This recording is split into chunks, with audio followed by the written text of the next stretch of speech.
আজ আমরা এমন একটা সিম্পল কিন্তু দারুণ শক্তিশালী মানি ম্যানেজমেন্ট সিস্টেম নিয়ে কথা বলবো যা বিশ্বের টপ 1% ধনী লোকেরা ব্যবহার করে। এটাকে বলা হয় 25-15-50-10 রুল। বিশ্বাস করুন, এটা শুধু টাকা পয়সা ম্যানেজ করার সিস্টেমই না, এটা আপনার টাকা নিয়ে পুরো চিন্তা ভাবনাটাই বদলে দেবে। এই কথাটা দিয়েই শুরু করি, কারণ আজকের আলোচনার একেবারে গোড়ার কথা এটাই। এর মানেটা খুব সহজ। যদি নিজের জন্য কোনো অ্যাসেট বা সম্পদ তৈরি না করা হয়, তাহলে আসলে আমরা নিজেরাই অন্যের তৈরি করা কোনো একটা সিস্টেমের অংশ হয়ে যাই। মানে আমরা তখন শুধু একজন চাকরিজীবী বা উপার্জনকারী, মালিক নই। আর এটাই হলো আসল রহস্যটা। শুধু মাস গেলে একটা স্যালারির ওপর ভরসা না করে কোনো কিছুর মালিক হওয়া। বিশ্বের সবচেয়ে ধনী ব্যক্তিরা দেখুন, তারা সবাই কোনো না কোনো কিছুর মালিক। হোক সেটা ব্যবসা, রিয়েল এস্টেট বা স্টক মার্কেট। তারা শুধু টাকার জন্য কাজ করে না, তারা এমন একটা সিস্টেম বানিয়ে ফেলে যেখানে টাকা তাদের হয়ে দিনরাত কাজ করে। আর ঠিক এই জায়গাতেই চলে আসছে 25-15-50-10 রুলটা। এটা হচ্ছে ফিনান্সিয়াল ওনারশিপ বা আর্থিক মালিকানা পাওয়ার একটা পরীক্ষিত ফর্মুলা। আপনার আয়ের 25% যাবে গ্রোথে, মানে সম্পদ বাড়াতে, 15% থাকবে স্টেবিলিটি বা আর্থিক সুরক্ষার জন্য, 50% যাবে আপনার দৈনন্দিন খরচে, আর বাকি 10% ওটা হলো নিজের জন্য গিফট। চলুন প্রত্যেকটা পার্ট একটু ভেঙে দেখা যাক। আজকের এই বিশ্লেষণে আমরা এই 4টা বিষয় নিয়েই কথা বলবো। প্রথমে 1% ধনীদের আসল রহস্যটা কি সেটা জানব। তারপর দেখব কিভাবে আয়ের 25% দিয়ে একটা গ্রোথ ইঞ্জিন তৈরি করা যায়। এরপরে জানব বাকি 65% দিয়ে কিভাবে আর্থিক ভিত্তি মজবুত করতে হয়। আর সবশেষে বাকি 10% দিয়ে কিভাবে কোনো গিল্ট ফিল না করে নিজেকে পুরস্কৃত করা যায়। তো চলুন একদম প্রথম আর সবচেয়ে জরুরি অংশটা দিয়ে শুরু করা যাক। নিজের একটা পার্সোনাল গ্রোথ ইঞ্জিন তৈরি করা। এর মানে হলো আপনার আয়ের 25% এমন জায়গায় ইনভেস্ট করা যা সময়ের সাথে সাথে বাড়তে থাকে। এটাই সেই টাকা যা আপনার হয়ে চুপচাপ কাজ করে যাবে, এমনকি যখন আপনি ঘুমাচ্ছেন তখনও। আর এই গ্রোথের আসল ম্যাজিকটা হলো কম্পাউন্ড গ্রোথ বা চক্রবৃদ্ধি সুদ। ব্যাপারটা এমন না যে কত বেশি টাকা ইনভেস্ট করা হচ্ছে, আসল কথা হলো কত তাড়াতাড়ি শুরু করা হচ্ছে। ইনভেস্টমেন্টের দুনিয়ায় সময়টাই কিন্তু সবচেয়ে বড় বন্ধু। যত আগে শুরু করা যাবে, টাকাটা বেড়ে ওঠার জন্য তত বেশি সময় পাবে। বিলি আর ফিলের এই গল্পটা শুনলেই ব্যাপারটা পরিষ্কার হয়ে যাবে। ধরুন, বিলি 20 বছর বয়সে প্রতি মাসে $200 করে ইনভেস্ট করা শুরু করে, আর ফিল তার 10 বছর পর, মানে 30 বছর বয়সে প্রতি মাসে $300 করে ইনভেস্ট করা শুরু করে। মানে ফিল কিন্তু বিলির থেকে বেশি টাকা ইনভেস্ট করছে। তাহলে কি মনে হচ্ছে, কার টাকা বেশি হওয়ার কথা? এবার রেজাল্টটা দেখুন, অবিশ্বাস্য একটা পার্থক্য। যদি বছরে 10% রিটার্নও ধরা হয়, 60 বছর বয়সে ফিলের মোট সম্পদ দাঁড়ায় প্রায় $6,78,000।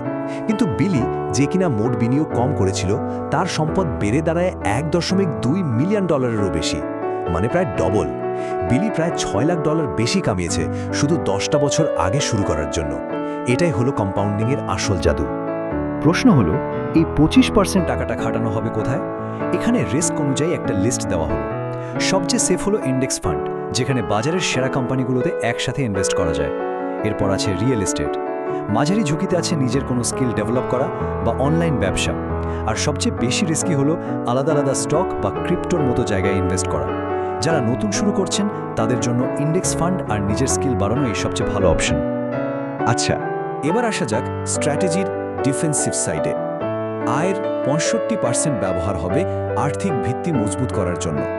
এর মধ্যে 15% থাকবে স্টেবিলিটির জন্য, আর বাকি 50% যাবে নিত্য প্রয়োজনীয় খরচের খাতে। আয়ের 15% সবসময় একটা স্টেবিলিটি ফান্ড বা সোজা কথায় ইমার্জেন্সি ফান্ডের জন্য রাখতে হবে।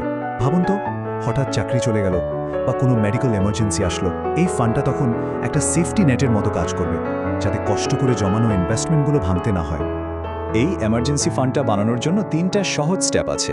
প্রথমে 5 মাসের জরুরি খরচের টাকাটা হিসাব করে নিন, এটাই হবে আপনার টার্গেট।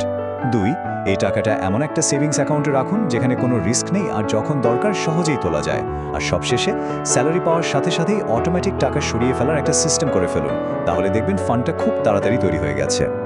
এরপর আসছে আয়ের 50%, যেটা যাবে আমাদের দৈনন্দিন খরচের জন্য, যেমন বাড়ি ভাড়া, খাওয়া দাওয়া, বিল।